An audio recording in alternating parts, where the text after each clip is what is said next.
But wait a minute, if there's a humanitarian crisis, and you're telling me that there's not, what's going on here?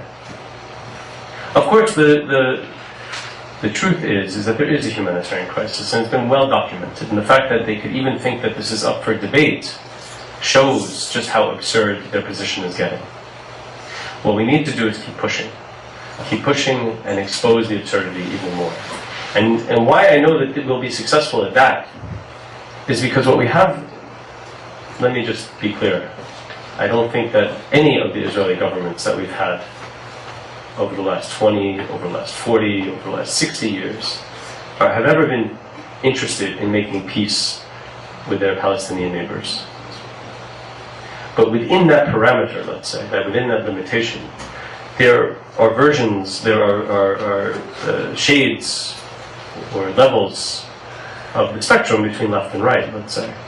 Not that left means wanting to make peace. But what we have now is unabashedly an extreme right-wing government, a reactionary government. A reactionary government that finds itself in the world community today under increasing isolation, under increasing scrutiny, declining credibility. And what does a right-wing government, a reactionary government do? Anyone, not just Israel, any kind of government like this, when faced with a situation like this, when faced with not knowing how to right the courts or get back to the courts that previous governments had it on, it resorts to brute force. This is the only language it knows. We saw it in Gaza. We saw it in Lebanon before that, although with a lesser, let's say, right-wing government. And now we saw it now against our ships. But we're also seeing it against Israeli citizens as well. In particular, Palestinians who are citizens of Israel. The case of Amir Makhlouf, the leader of Ittijah, a civil rights organization, a Palestinian civil rights organization inside Israel. He was under secret surveillance, arrested in the middle of the night from his house, held secretly before being brought to a court a few days later, and charged with espionage or whatever. His attorney is not able to see any of the evidence against him. We've had other activists intimidated or rounded up, and we've even had Israeli Jewish organizations targeted by this Israeli government. Furthermore, and obviously much worse, we've had Palestinians increasingly targeted, not increasingly, Palestinians targeted, but Palestinians now who are actively engaged in the nonviolent resistance movement in Palestine. And let nobody tell you anywhere that all Palestinians need is a nonviolent movement. They have a nonviolent movement, it's vibrant, it's been around, it's been going on for decades now, and maybe it's now reaching a new level of both maturity and participation, and perhaps a little bit, finally, somebody recognizing around the world that Palestinians actually know the language of nonviolence and practice it. There's a new movie a friend of mine made called The Man with a Hammer, Budros, or something like that. It premiered at Tribeca. All of a sudden, people like Queen Noor and Robert De Niro discovered that Palestinians know how to use nonviolence.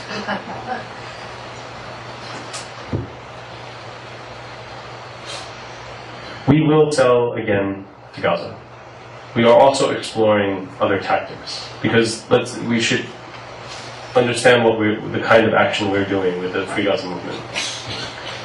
The sailing to Gaza, using the ships, is a tactic as part of an overall strategy to bring down the blockade, to lift the occupation of Gaza, and ultimately to fulfill all Palestinian rights.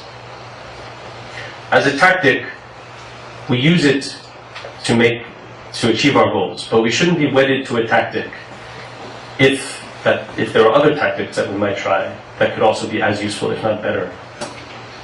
And so we will continue to try with the boats, but we will also try other tactics as well to try to achieve our strategy. We will, for sure, sail again. We still have 2 boats. We are now starting to receive offers from people who are interested in helping and get more boats. I wouldn't be surprised if at some point we won't have 10, 15, 20, 30 boats with participants, again, from around the world. I would not be surprised at this. And again, I would not be surprised if the Israelis resort to this kind of force, or worse, against us. And if they do, we will be prepared, and if they do, they will help further us along the course of not only bringing down the blockade, but bringing down the entire occupation. A bit of housekeeping at the end. I know you probably all want to get on a boat. I'm sure I could get everybody's name and phone number tonight. I can't take you all. We need to be strategic about this, and we welcome your participation in terms of ideas, suggestions, and any contacts you have. We are currently looking for a few good people. No, what we're looking for is a higher profile, more American, because we need to put pressure on this country, this government here. But not exclusively American. Delegation, and in particular we're looking for strategic reasons, a kind of delegation of interfaith leaders, because it can make the kind of difference and push things further to where we want to get them. So if you have any ideas or suggestions, you can either see me tonight. I have to leave a little bit early for an interview, or you can go to freegaza.org, witnesstogaza.com. You can probably get my email address from Andy or somebody here at the bookstore. We're definitely interested in your help and your support in that way. And definitely, I know some people maybe here, people have been calling their newspapers, calling their TV stations, local TV stations, telling them, call Adam Shapiro, get him on the boat. It doesn't have to be just me. It can be my colleague, certainly my colleagues as well. We really appreciate that. I've had news editors call me. I've had journalists call me and say, so-and-so suggested I call you and do an interview or get a statement or whatever. That's really made a difference. The Israeli spin machine is in full force, and not only getting their people on TV and getting into newspapers and all that, they of course have put this blanket on all of the people on the ships, the injured, the dead as well, to keep them from communicating. Finally now people are getting out and will be returning to their countries and be able to give eyewitness.